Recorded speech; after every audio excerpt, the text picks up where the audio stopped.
തല്ലുകൊള്ളുന്ന കഴുതയേക്കാളും ചിലരൊക്കെ വെറുക്കുന്ന മൃഗമാകുന്നതാണ് നല്ലത്.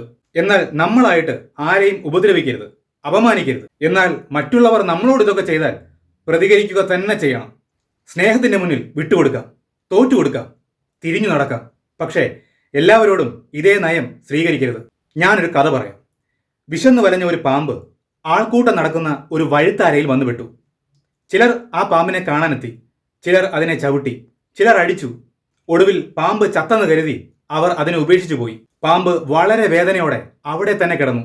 ഒരു വിധത്തിൽ പാമ്പ് സിയൂസ് ദേവന്റെ മുന്നിലെത്തി കാര്യങ്ങളെല്ലാം വിശദീകരിച്ചു. സിയൂസ് ദേവൻ പറഞ്ഞു, നാണമില്ലേ നിനക്കിത് എന്നോട് വന്ന് പറയാൻ? നിന്നെ തല്ലിയ ആദ്യത്തെ ആളെ തന്നെ നീ നേരിടുകയും കൊത്താനായുകയും ചെയ്തിരുന്നുവെങ്കിൽ മറ്റുള്ളവർ നിന്നെ ചവിട്ടുന്നതിന് മുമ്പ് രണ്ടാമതൊന്ന് ആലോചിച്ചേനെ. ഇനിയിപ്പോ ഞാനെന്ത് ചെയ്യാൻ? വേണ്ട സമയത്ത് വേണ്ടതുപോലെ പെരുമാറണമായിരുന്നു. അതുകൊണ്ട് നമ്മളെ ഉപദ്രവിക്കുന്നവരോട് മര്യാദ കാണിച്ചിട്ട് ഒരു കാര്യവുമില്ല.